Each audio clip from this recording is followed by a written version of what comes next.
Hi, my name is Tori Attia, and I'm going to talk a little bit about my philosophy on classroom management.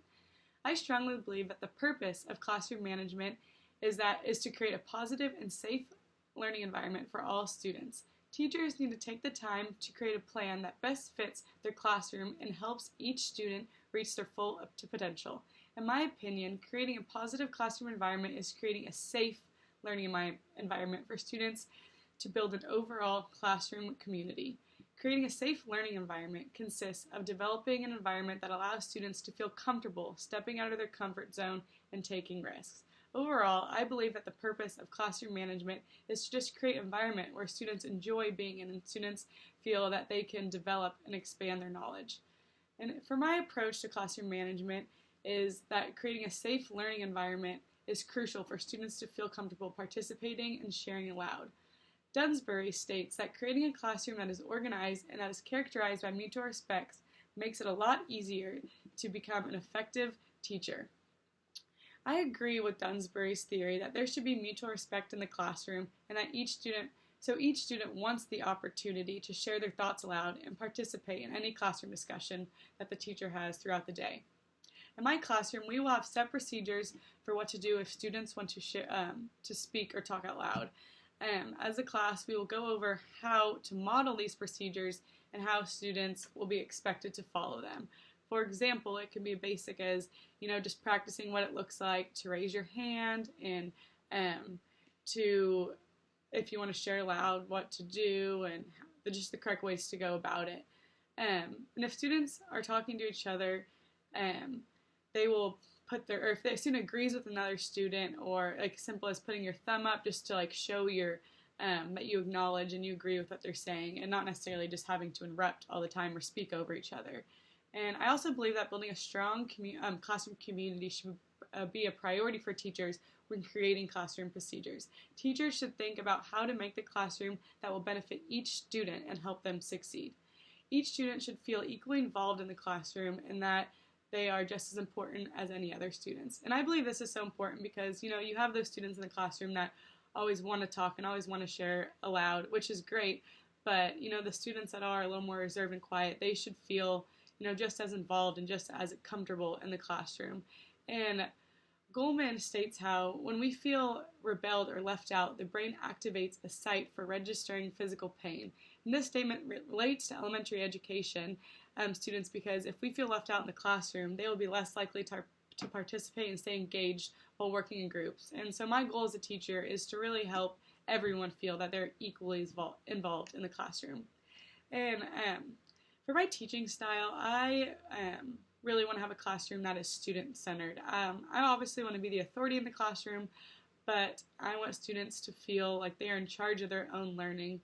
And the reason I like this teaching style is because I feel that it really helps students take charge of their learning and to realize that, they can succeed and they can learn on their own. And I want to be there to help guide them throughout the way and help them if they're ever confused about anything. But I really want to create lessons and activities that allow students to step out of their comfort zone and kind of be in charge of investigating and looking into, how they think they got to answer. And I feel like this really allows students to find methods that work well for them and to retain the information, along with helping their peers and becoming really good at problem solving.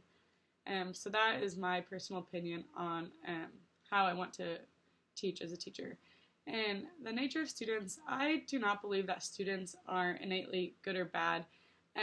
I believe that students they model behavior off the people they're surrounded by. And may not necessarily, there may be a student that has two parents that are great role models and, they are great models to how a student should be acting in the classroom, but a student, that doesn't mean that they're for sure going to have great behavior in the classroom. I believe that students kind of pick and choose who they want to model their behavior after, where they could have an older brother or a friend that, may kind of not have the best behavior at all times, and they may choose to kind of model their behavior after them. I do think that I don't think there's a way to like necessarily prevent a student from becoming good or bad, but I do think that parents and teachers can find ways to limit the behaviors and to help guide students in the right direction to help alter the way they act while in the classroom. In my opinion, having effective classroom procedures is the most important component to classroom management. Teachers should start off the year by having a set list of procedures that they expect students to be able to follow, and this should be taught by modeling students each one, and that could be what to do if they're going to get water, what they need to do if they use the restroom, and these should be addressed at the beginning of the year so students know what they should be doing, and it shouldn't be where, after a student messes up or after students misbehave that a procedure is put in place. I believe that in order to prevent things from happening and to prevent just a kind of a crazy classroom, teachers should implement these from the start and also keep consistency. I believe that having consistent classroom procedures is the most crucial part to making them effective. They should be repeated throughout the year, constantly, each day. Teachers may also need to consistently model how they should act. We shouldn't, as teachers, expect students to learn once and become perfect at it. They should be constantly reinforced and modeled throughout the year. And lastly, I believe that teachers need to keep procedures kind of to a limit, because if there's too many things or too many different things that students are expected to remember, they're not going to be affected. I think that if teachers have a set of a few classroom procedures that are basic and simple for students to follow, they will be most effective in the classroom. I believe that students should be disciplined when not following rules and directions while in the classroom. Having discipline will help prevent a bad behavior from happening again in the future. If students are not disciplined, I don't think they'll see a problem as really being a problem, and they will, consistently do it. And if they're not being punished or disciplined for what they're doing, there's not going to be a reason why they stop. And so teachers need to set a firm line of what is acceptable and what is not acceptable in the classroom at the beginning of the year. So, students don't try to push the boundaries and see, what is the teacher gonna, what is gonna be too far, what will I get in trouble for? I think that if everything's laid out clearly and what is expected of each student from the beginning, they will be more likely to follow rules and directions while in the classroom.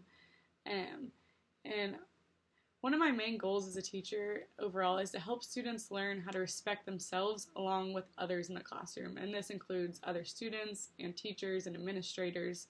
And I believe that with dedication and preparation, teachers can create a well-managed classroom that supports all types of learners. And teachers really do have the ability to make a classroom productive and positive place to learn for students. And they should find methods and procedures that best fit each student's individual needs.